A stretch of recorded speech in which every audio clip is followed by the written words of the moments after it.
Rebonjour tout le monde, de retour avec les types de droite. Donc, c'est quoi les règles? La règle d'une droite, on a trois formes à ça. Je commence avec la première forme qui est la classique, celle que vous connaissez bien, ça s'appelle la forme fonctionnelle. Pourquoi fonctionnelle? Parce qu'elle fonctionne bien. On l'aime, la forme fonctionnelle. C'est fonctionnel, ça fonctionne. Si vous n'avez pas compris le jeu de mots, là, on a un problème. Donc, équation de droite, y égale mx plus b. Ça se peut qu'il y ait certains d'entre vous qui aient plutôt vu ax plus b, c'est la même chose, c'est pas grave. C'est quoi m? M, c'est la pente ou le taux de variation de la droite. B, c'est l'ordonnée à l'origine. Là, je ne sais pas si vous vous rappelez de ça, on a vu ça dans l'étude des fonctions. Là, je vous ramène à peu près au mois de novembre, fin novembre. B, ordonnée à l'origine, pour trouver le taux de variation, on fait y2 moins y1 sur x2 moins x1. Vous avez vu ça en troisième secondaire. Exemple ici à droite. Trouvez l'équation de la droite qui est représentée au tableau. Vous avez la coordonnée moins 1, 5 et 4, 2. Trouvez l'équation de la droite en forme fonctionnelle. Je vais écrire y égale mx plus b. Pour trouver le taux de variation, j'ai besoin de 2 points. Et c'est logique que j'ai besoin de 2 points parce que je vous ramène sur un autre élément que j'ai cassé les oreilles avec mon mois d'octobre. Si j'ai 2 inconnus, j'ai besoin de 2 équations. Si j'ai 8 inconnus, j'ai besoin de 8 équations. Ici, j'ai 2 inconnus, m et b.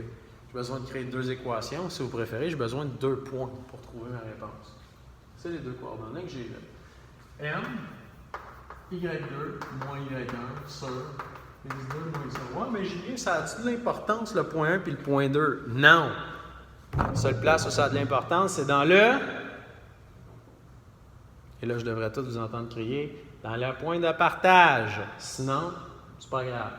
Donc, y2, y1, x2, x1. Donc ici, x1, y1, x2, y2. J'ai nommé ça tout proche, mais c'est pas grave.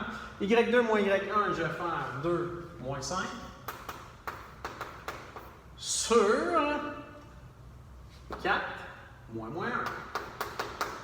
Je me retrouve donc à avoir un taux de variation qui est égal à moins 3 sur 5. Ou si vous préférez, moins 0,6. Et je peux le faire puisque c'est joli. Attention, quand c'est laid, on le garde en fraction, on assume. On est en maths enrichi, là, on n'est pas effrayé des fractions. Donc, moins 0,6. Y est donc égal à moins 0,6x plus b. Comment je trouve le b? Bien, je me retrouve à avoir un inconnu. Qu'est-ce que je fais? Je me prends un point puis je le plug dedans. Je vais prendre par exemple 4, 2. 4, 2, attention, le y c'est le 2. 2 égale moins 0,6 fois 4 plus b. Et là, ben, je calcule ce que je peux calculer. Et dans ce cas-ci, moins 2,4 plus b. Et lorsqu'on en va de l'autre côté, j'additionne. J'ai donc 4,4 qui est égal à mon paramètre b. Je sais donc que la règle ou l'équation de ma droite, c'est y égale moins 0,6x plus 4,4.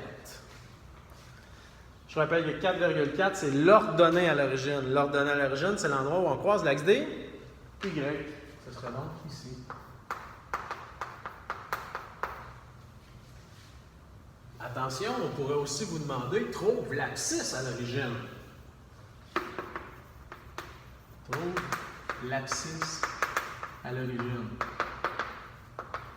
C'est quoi l'abscisse à l'origine? L'abscisse à l'origine, c'est l'endroit où on croise l'axe des x. Et au moment où je croise l'axe des x, c'est-à-dire ici, j'ai bougé sur l'axe des x. Je suis peut-être à 8, à 10, à 15, à 20. Sur l'axe des y, je n'ai pas monté, je n'ai pas descendu, donc c'est 0. Comment je trouve le x qui correspond à ça? Bien, je vais remplacer mon y par 0 dans ma règle. J'ai donc 0 qui est égal à moins 0,6x plus 4,4. Et là, ma job, ben, ça va être d'isoler x. Donc, je prends le 4,4, j'envoie. Moins 4,4 égale moins 0,6x. Évidemment, on va diviser par moins 0,6 pour obtenir la valeur de x. Et on va obtenir 7,3 périodiques, si vous préférez. 22 tiers. C'était la forme fonctionnelle. C'est le tableau. Ici, on vous demandait plutôt de tracer la droite. Tracez la droite, y égale 3x plus 8. Si vous voulez y aller, je fais un exemple cute botché puis un exemple plus feng shui. Bon, en cute botché, on va se dire quoi? 3x plus 8. 8, c'est l'ordonnée à l'origine. Donc, c'est en haut de 0, c'est clairement là. Ordonnée à l'origine quand je croise l'axe des y. Taux de variation de 3. Mon taux de variation est positif. Ça monte ou ça descend? Ça monte. Slide, c'est fini. Bon. Ouais, Julien, as-tu le droit de faire ça? Oui. Maintenant, si on vous demande dans les exercices de dessiner quelque chose de plus précis, vous allez vous trouver 2 points. Parce que je vous informe que jusqu'à preuve du contraire, pour tracer une droite, vous avez besoin de 2 points. Après ça, je m'adresse surtout aux garçons. Les filles, vous avez moins ce problème-là. Les gars, on a un outil qui s'appelle règle ou carte étudiante ou je sais pas, quelque chose de droit, un livre, pour placer entre nos 2 points puis tracer une belle droite. Sinon, les gars, je m'excuse, mais nos droites ont l'air de ça. Ça, jusqu'à l'heure le contraire, c'est pas une droite. Il me reste une crèche. Donc, outil droit, faites votre bras, vous tracez votre droite. OK? Parfait. Une droite en passant, vous avez 2 points. Ça, c'est pas une droite, c'est un segment. Une droite, ça n'a pas de début, ça n'a pas de fin. Tu continues de même, tu continues de même. Là, on jase. Ça, c'est une droite. Fait que je veux pas un segment, je veux une droite. Ici, moins de demi-x plus 4. Pour se trouver 2 points, d'abord, j'en ai un, je vais leur donner à l'origine. C'est 0,4. Pour l'autre, je n'ai qu'à me donner une valeur de x, la remplacer dedans pour trouver la coordonnée y. Là, vous allez tous me dire, ouais, remplace x par 1, ça va bien aller. Arrêtez de faire les épais. Ma fraction, c'est une demi. Si vous mettez 1, vous allez le pogner avec un nombre en décimale ou en fraction. Ce que vous ne voulez pas. Ouais, mais c'est 0,5, ça va être ta gueule. Écoute-moi, là. Si c'était 1/7, ce serait pas cool. Tu remplaces toujours le x par la valeur que tu as au dénominateur. Fait que si tu as moins une demi, tu vas dire, OK, si x égale 2, tu vas avoir y égale moins une demi fois 2 plus 4. Moins de demi fois 2 va donner moins 1, plus 4, ça va donner 3. Ça arrive cute. Ça, c'est le fun. Ouais, mais Julien, si c'était moins 1/7, bien, si c'était moins 1/7, tu aurais pris x égale 7. Pourquoi? Parce que ça se calcule pas. Ouais, mais si c'était moins 11 142e, ta gueule, remplace x par 142, ça va marcher. Ça, l'important, c'est de prendre la valeur de x. La même chose qui est au dénominateur va devenir beaucoup plus facile dans vos calculs. Donc, 2 en x, 3 en y, et là, 2 c'est ici, je sais que 3 c'est là. Oups, je me retrouve ici à la coordonnée 2, 3. Et je sais que ça descend. C'est normal que ça descende? Ben oui, le taux de variation est négatif. Ça, c'est la forme fonctionnelle. Parce que ça fonctionne. Maintenant, il y a aussi la forme générale. Moins sympathique parce qu'on n'est pas écrite comme on aime. Il y a aussi la forme générale. Bon, la forme générale, c'est celle qui ressemble à ax plus by plus c égale 0. On va dire, ah, ça ressemble à x2 plus bx plus c. Oui, mais comment on reconnaît qu'une droite est une droite? Il y a juste des x et des y. Je m'explique. Quand vous avez ça, c'est une droite? Non. J'ai des x exposant 2. Et quand on a des x exposant 2, qu'est-ce que ça fait? Ça fait des paraboles. Qu'est-ce que ça fait quand on a des crochets? Ça fait des escaliers. C'est une partie entière.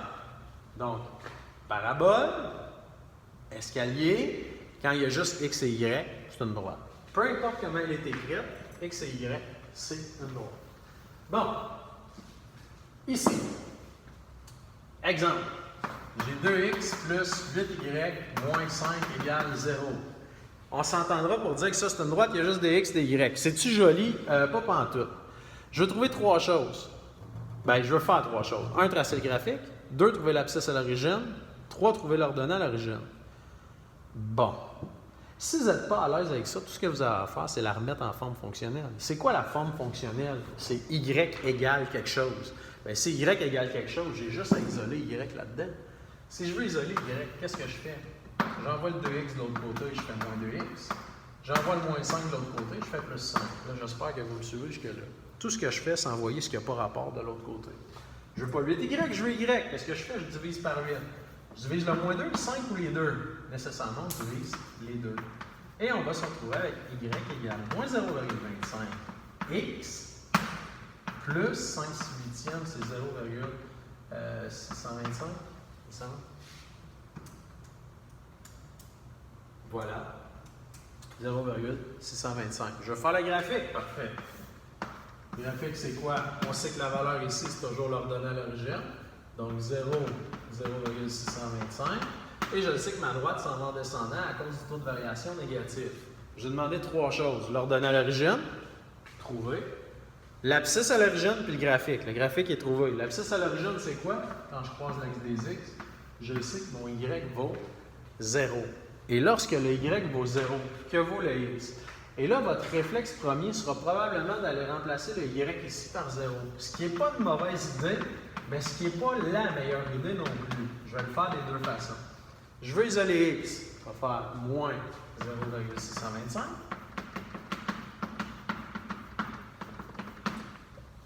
Et lorsque j'avais divisé par moins 0,25, je vais obtenir 25. Donc ici, je serai à 25. C'est que ma pente est très linéaire. C'est presque une droite à l'horizontale. Bon, une droite est linéaire, c'est n'importe quoi, c'est toujours linéaire, une droite. Bon, l'autre option, je vous ai dit, on remplace y par 0. On aurait très bien pu. On voit qu'on a des nombres décimaux ou des fractions, c'est pas cool. C'est mieux de remplacer ton y par 0 là-dedans. C'est pas 25, excusez, c'est 2,5. Je me suis trompé. C'est 2,5. Donc 2,5. Là, ça a du sens. L'autre option que j'aurais pu faire, c'est remplacer mon y par 0, mais dans celle-là. Et si je remplace y par 0 dans celle-là, automatiquement, 5 égale 0, je viens d'éliminer ça parce que c'est 8 fois 0. 8 fois 0 donne 0. J'ai donc 2x moins 5 qui est égal à 0. Je fais plus 5. Et en divisant par 2, j'obtiens 2,5. C'est la même chose là ou là. Ça donne le même résultat, c'est à votre choix. Sauf qu'ici, on s'est fait chier à travailler avec des nombres décimaux alors que là, on avait des nombres entiers. Par contre, c'était pratique pour aller chercher d'autres informations, comme le taux de variation, par exemple. Donc, forme générale, on transfère en forme fonctionnelle, on peut dessiner le graphique, on peut avoir le taux de variation. Et pour trouver des coordonnées, on remplace x, y soit dans notre équation en général, soit dans notre équation en forme fonctionnelle qu'on vient de remplacer. Dernière forme de l'équation de la droite, c'est ce qu'on appelle la forme symétrique. La forme symétrique, c'est probablement celle que vous allez aimer le moins au départ. Il y a un super truc pour ça. Donc, la forme symétrique, c'est x sur a plus y sur b est égal à 1. Donc, mon x est sur quelque chose, mon y est sur quelque chose, et c'est égal à 1. Peut-être être égal à 8? Non, c'est égal à 1. Bon, égal à 1. Parfait. X sur 5 plus y sur 2 est égal à 1. On s'entend que c'est pas super cool, ça. Comment on pourrait faire pour modifier ça? Bien, on va additionner les fractions, on va les mettre sur le même dénominateur. Donc, sur 10 fois 2, 2x, sur 10 fois 5, 5y, égal à 1. Je pourrais donc écrire ça comme étant 2x plus 5y sur 10 est égal à 1. Et là, on pourrait la modifier en disant, j'aime pas la fraction, je vais multiplier par 10. 2x plus 5y égale 10. Maintenant que j'ai ça, je pourrais la mettre en forme fonctionnelle, c'est-à-dire isoler le y pour avoir y égale. J'envoie le 2x de l'autre côté, donc 5y est égal à moins 2x plus 10. Vous avez remarqué que je n'ai pas écrit 10 moins 2x, je préfère avoir les x en premier. Et en divisant par 5, on trouve avoir y égale moins 0,4x plus 2. Si j'avais à tracer le graphique de ça, l'ordonnée à l'origine serait 0,2 et ça s'en irait en descendant. Quelle serait l'abscisse à l'origine? Je pourrais remplacer mon y par 0. Et si je remplaçais ce y par 0? Et là, vous aurez remarqué que je pourrais la remplacer à 3 endroits. Je pourrais remplacer y par 0 là-dedans. Je pourrais remplacer y par 0 là-dedans. Ou je pourrais remplacer y par 0 là-dedans. Ce sont toutes des équivalences. Je vais y aller pour celle-là parce que vous l'aimez bien, je pense. Je vais faire moins 2. Et en divisant par moins 0,4, j'obtiendrai 5. Oh! Oh, oh, oh! Que vois-je? Regardez les valeurs que vous avez là. 2 et 5. C'est quoi les valeurs que j'avais au départ? 2 et 5. Vous aurez remarqué ici que je croise l'axe des x à 5. C'était x sur 5. Je croise l'axe des y à 2. J'avais y sur 2. L'avantage de la forme symétrique, c'est ça. C'est super facile de faire le graphique. C'est direct. Je prends ce qui est en dessous du x, je croise l'axe des x. Je prends ce qui est en dessous du y, je croise l'axe des y. Super simple. Exemple. Tracer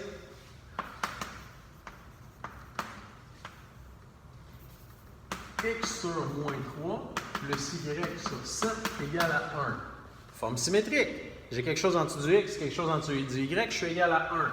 Forme symétrique, ça veut dire que je croise l'axe des x à moins 3, donc c'est ici, moins 3, 0. Je croise l'axe des y à 7, 0, 7. À droite, s'en va. Comme ça, j'ai fini. C'est quoi le taux de variation? Si je voulais trouver le taux de variation, je fais y2 moins y1. Ça, x2 moins x1, j'aurais fini. C'est tout. Pas plus compliqué que ça. C'est hot, hein? Bon, un exemple pour adultes maintenant. Là, c'est bien beau dire que ça, c'est une forme symétrique, mais quand on a envie de vous faire on va probablement vous écrire quelque chose du genre.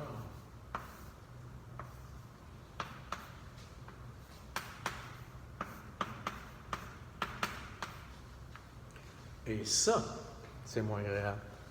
Parce que je ne veux pas avoir 2x sur 6. Je vais avoir x sur 6.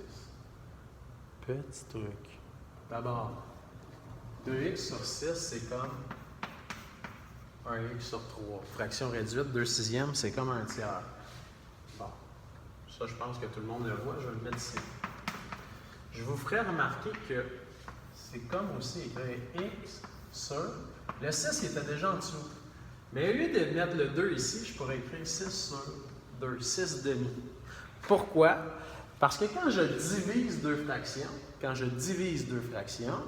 c'est comme prendre la première et multiplier par l'inverse de l'autre. C'est comme dire x fois, au lieu de dire divisé par 6 sur 2, je pourrais faire fois 2 sur 6 et je reviendrai à ce qui était écrit là. Et vous aurez remarqué que 6 divisé par 2, une fois que je l'ai comme ça, je peux dire que ça donne 3, x sur 3. Si j'applique le même principe ici, y, mon moins 7 est en dessous, lui ça va, le 4 je ne le veux pas là, mais ça va être moins 7 quart. Y sur moins 7 quart égale 1.